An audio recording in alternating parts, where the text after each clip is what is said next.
Time to continue our story. The story of Gulliver's Travels. Part 3.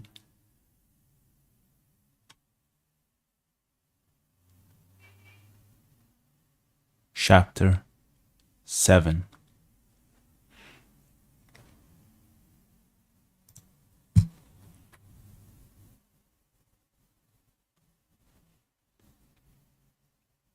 The author leaves Legato, arrives at Maladonada, okay. Arrives at Maladonada, no ship ready. He takes a short voyage to Glub, Dib, Drub, Drip, whatever. His reception by the governor. The continent of which this kingdom is a part extends itself, as I have reason to believe, eastward to that unknown tract of America, westward of California, and north to the Pacific Ocean, which is not above 150 miles from Legato, where there is a good port and much commerce with the great island of Leganag, situated to the northwest about 29 degrees north latitude and 140 longitude. This island of Leganag stands southeastward of Japan, about 100 leagues distant. There is a strict alliance between the Japanese emperor and the king of Leganag, which affords frequent opportunities of sailing from one island to the other.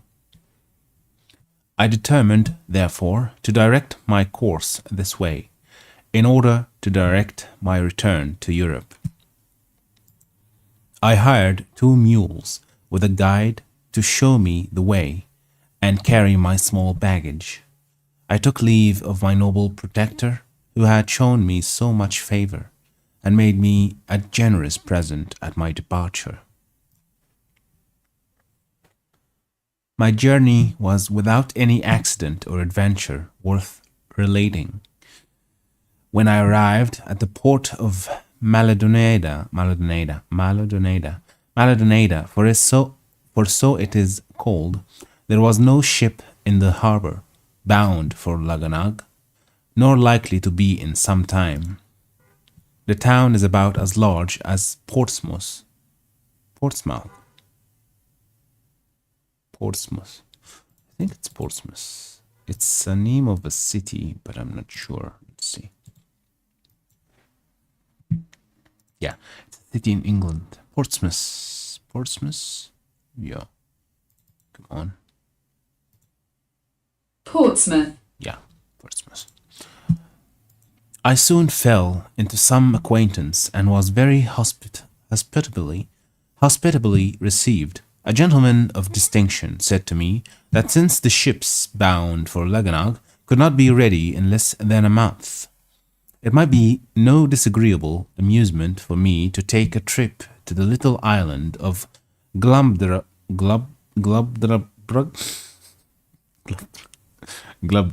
whatever, about 5 leagues off to the southwest. He offered himself and a friend to come to accompany me, and that I should be provided with a small convenient park for the voyage. Okay, I need to know how this is pronounced, because it's very, very annoying.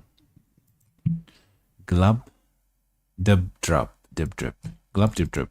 Glub, dib, drip? Probably. Let's see. Pronunciation.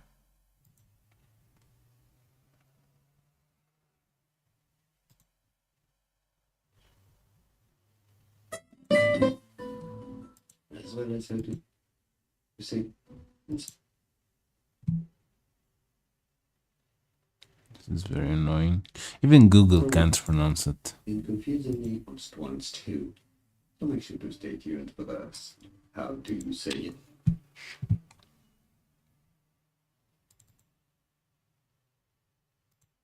Glub dub drib. Glub dub drip, okay. Glub dub drip. glub dub drib, glub dub drib, glub dub drib, glub dub drib. Okay, glub dub drib, as nearly as I can interpret the word, signifies the island of sorcerers or magicians. It is about 1/3 as large as the Isle of Wight and extremely fruitful. It is governed by the head of a certain tribe, who are all magicians. This tribe marries only among each other, and the eldest in succession is prince or governor. He has a noble palace and a park of about 3,000 acres, surrounded by a wall of hewn stone 20 feet high. In this park are several small enclosures for cattle, corn, and gardening. The governor and his family are served and attended by domestics of a kind somewhat unusual. By his skill in necromancy, he has a power of calling whom he pleases from the dead, and commanding their service for 24 hours, but no longer. Nor can he call the same persons up again in less than 3 months, except upon very extraordinary occasions. When we arrived at the island, which was about 11 in the morning, one of the gentlemen who accompanied me went to the governor and desired admittance for a stranger who came on purpose to have the honor of attending on His Highness. This was immediately granted, and we all three entered the gate of the palace between 2 rows of guards, armed and dressed after a very antique manner, and with something in their countenance that made my flesh creep with a horror I cannot express. We passed through several apartments between servants of the same sort, ranked on each side as before, till we came to the chamber of presence, where, after 3 profound, it's an interesting word, obeisances. Let's see.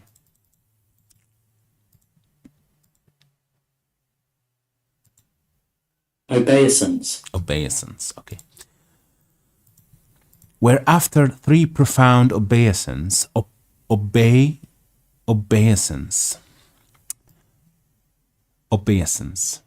After 3 profound obeisance and a few general questions, we were permitted to sit on 3 stools near the lowest step of His Highness's throne.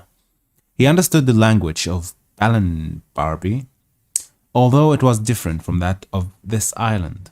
He desired me to give him some account of my travels, and to let me see that I should be treated without ceremony. He dismissed all his attendants with a turn of his finger, at which, to my great astonishment, they vanished in an instant, like visions in a dream, when we awake on a sudden. I could not recover myself in some time, till the governor assured me that I should receive no hurt, and observing my 2 companions to be under no concern, who had been often entertained in the same manner, I began to take courage and related to His Highness a short history of my several adventures, yet not without some hesitation, and frequently looking behind me to the place where I had seen those domestic spectres. I had the honor to dine with the governor, where a new set of ghosts served up the meat and waited at table. I now observed myself to be less terrified than I had been in the morning. I stayed till sunset, but humbly desired His Highness to excuse me for not accepting his invitation of lodging in the palace.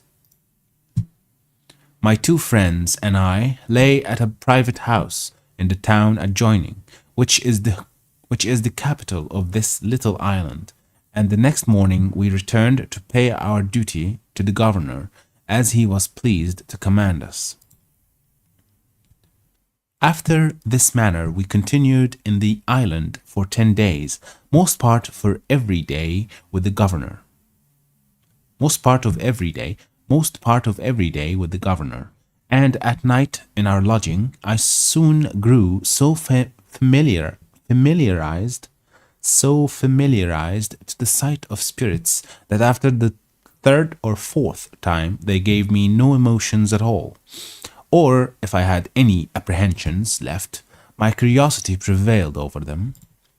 For His Highness the Governor ordered me to call up whatever persons I would choose to name, and in whatever numbers, among all the dead from the beginning of the world to the present time, and command them to answer any questions I should think fit to ask, with his condition that my questions must be confined within the compass of the times they lived in.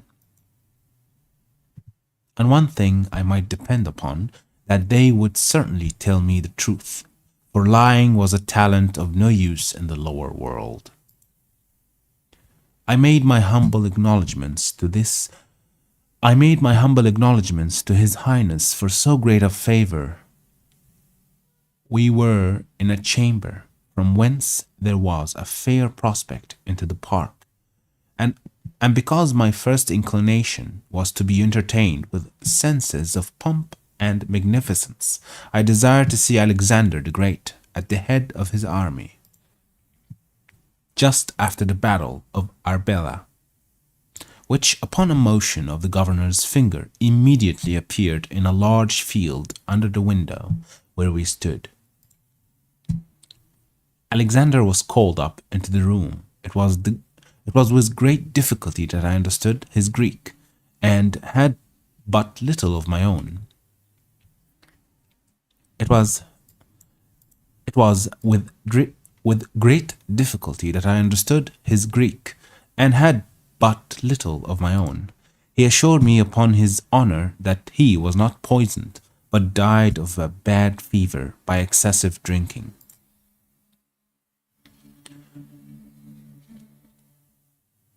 Next I saw Hannibal passing the Alps, who told me he had not a drop of vinegar in his camp. I saw Caesar and Pompey at the head of their troops, just ready to engage. I saw the former in his last great triumph. I desired that the Senate of Rome might appear before me in one large chamber, and an assembly of somewhat a later age encounter you in another. The first seemed to be an assembly of heroes and demigods, the other a knot of peddlers, a knot of peddlers, pickpockets, highwaymen, and bullies.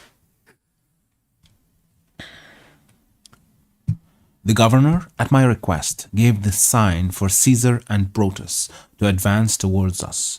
I was struck with a profound veneration at the sight of Brutus, and could easily discover the most consummate virtue, the greatest intrepidity and firmness of mind, the truest love of his country. It's an interesting word. Consummate.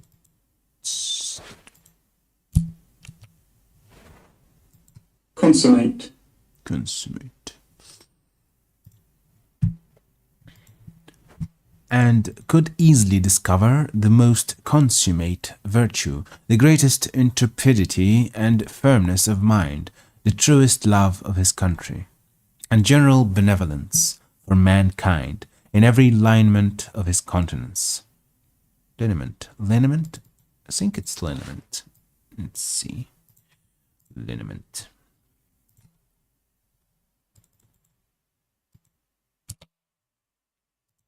Lineament. This a distinctive feature of or characteristics, especially of the face. Lineament. Okay. And general benevolence, and general benevolence for mankind. Benevolence, and general benevolence for mankind in every lineament of his countenance. I observed with much pleasure that these two persons were in good intelligence with each other, and Caesar freely confessed to me that the greatest actions of his own life were not equal by many degrees to the glory of taking it away. I had the honor to have much. I had the honor I had the honor to have much conversation with Brutus, and was told that his ancestor genius Socrates, Epaminondas, Cato the Younger, Sir Thomas More, and himself were perpetually together. A sextimarity? That's an interesting word. I hope it's not. Let's see. Sextimarity. Oh, it means 6 people, 6 men. Sextum virate. Sextum virate. Okay. To which all the ages of the world cannot add a 7th. It would be tedious to trouble the reader with relating what vast number of illustrious persons were called up to gratify that insatiable desire I had to see the world in every period of antiquity placed before me. Okay, let's read that again. It would be tedious to trouble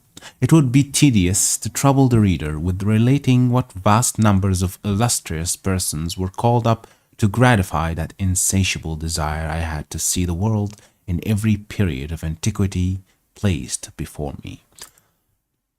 I chiefly fed my eyes with beholding the destroyers of tyrants and usurpers. I chiefly fed my eyes with beholding the destroyers of tyrants and usurpers, and the restorers of liberty to oppressed, and the restorers of liberty to oppressed and injured nations. But it is impossible to express the satisfaction I received in my own mind after such a manner as to make it a suitable entertainment to the reader. That's an interesting. That ended up quickly. Okay. That will be it for today, and I will see you in the next one.